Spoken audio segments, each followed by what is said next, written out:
Namaste and good evening. I basically would like to consider myself as an apolitical person. But then long ago when I was in college, and I still distinctly remember my political science teacher saying that, if you live in a state, one can be away from politics, but politics, however, will not remain far away from you. And over the years, my experience have taught me exactly the same. But the present issue that has engulfed Nepal, I somehow say that it is even beyond politics. The border dispute between Nepal and India. On an optimistic note, I would prefer to call it as a misunderstanding on our neighbor's part. It's not even dispute. It's beyond politics because it has affected all of us. It has struck the raw emotional chord of every Nepali like myself, irrespective of our backgrounds, of our ethnicity, political affiliation, or religious belief for that matter. And after this incident, most Nepali feel that their pride has been scarred heavily, and the very foundation of being a citizen of an independent, sovereign nation has been, heavily shaken.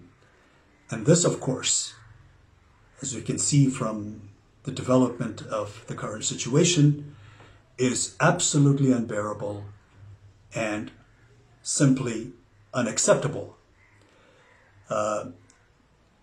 Because, you see, this is a nation shaped by the distinguished gallantry exhibited by our forefathers, with the support of Nepali people of all backgrounds, all ethnicity.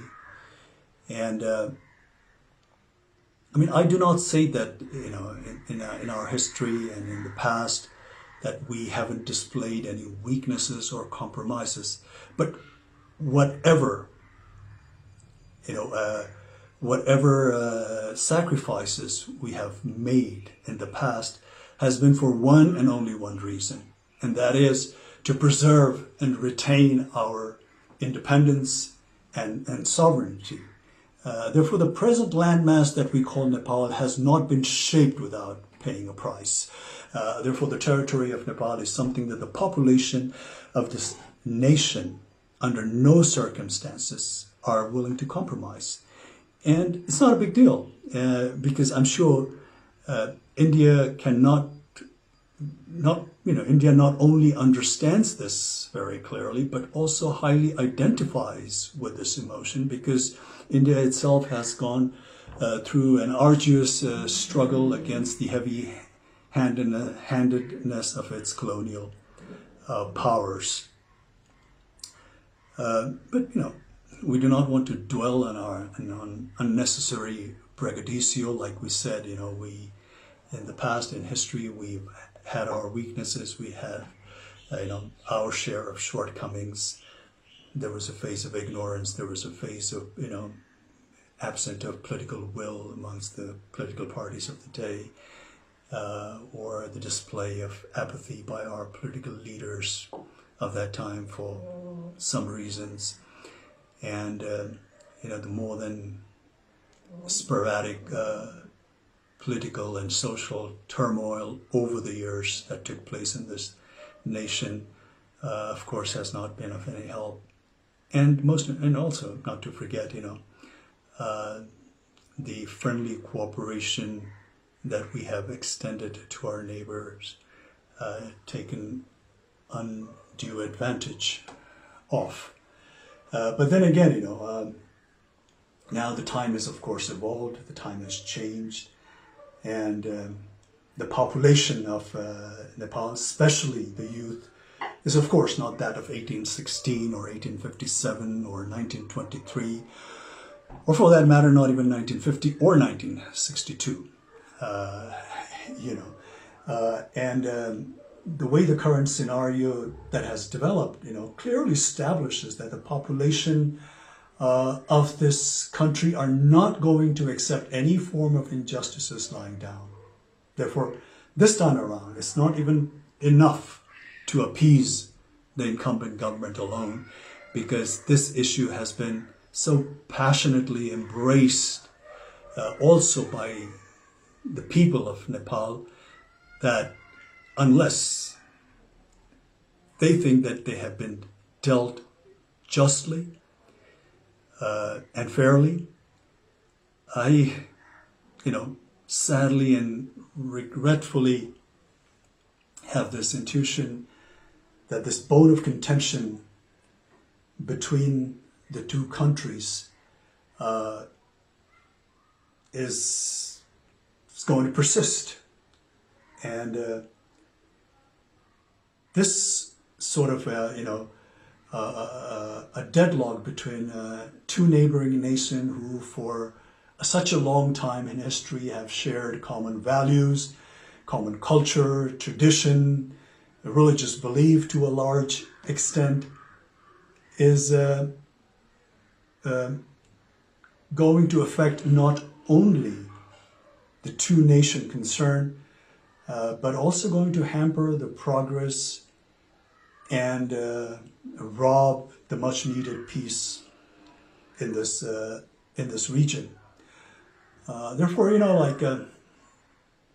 in recent news, when I hear that, when India cries wolf vehemently, denouncing China, not showing respect to the sovereignty of India, and proclaims how China does not care for India's national or territorial integrity, it just seems like a case of pot calling the kettle black.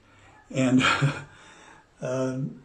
and India, for no doubt, India today is being a powerful country, not only of this region, but also a force that is to be recognized and respected globally. Needs to project or show some kind of magnanimity befitting the stature of such a nation, especially when it comes to its friendly neighbors.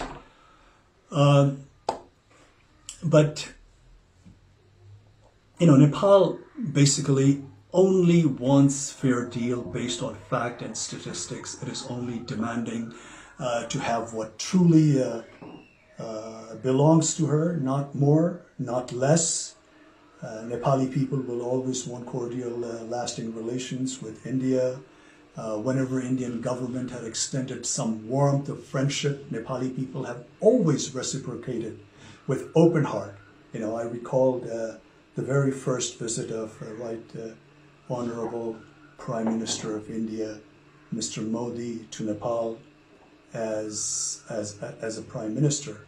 And the warmth and the fraternal affections and the goodwill was so infectious that Modi ji stepped out of his motorcade and went amongst the elated bystanders, to the bewilderment of 3 or 5 layers of security that was provided to him. The crowd not only spontaneously cheered and showered him with all kinds of praise, but treated him like a rock star. And to be honest, to be frank, I have yet to see that kind of reception meted out to our own leaders so spontaneously and voluntarily by the crowd of Nepal. But then again, unfortunately, the exhilaration met with an untimely death when Prime Minister Modi's government imposed trade blockade during the aftermath of 2015 devastating earthquake. This has left a deep wound, at least to this generation of Nepali people. Therefore, time and again, this untimely blockades and with lopsided treaties and agreements and unresolved border disputes and not to mention taking advantage of the weakness of our political leaders, has a repercussion of which, befalls this nation and its people. Therefore, the current step that India has taken vis-a-vis Limpiyadhura and Lipulekh has in some way come as the last straw on the camel's back. It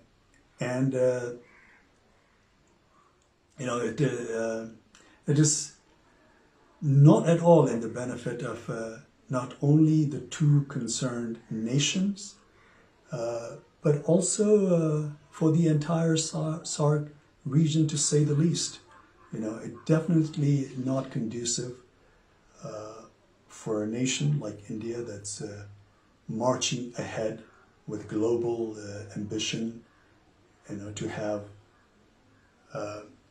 more than its share of neighbors that it has a hostile, relationship with. And the hostility looming in the air need not to persist, because anger and malice is going to take us nowhere. The consequence, of course, is going to be far more damaging for both the countries. And at this time of global crisis, in a pandemic like this, where the whole world is suffering, India, being a powerful country in the region, needs to respond to the need of their less fortunate neighbors. And this kind of action will only raise the level of India in the international arena to the next level. And as one Indian politician, a seasoned Indian politician, rightly foresees, India as a development power, and its rise is being linked to its ability to provide governance solution to the development needs to countries in Asia and Africa.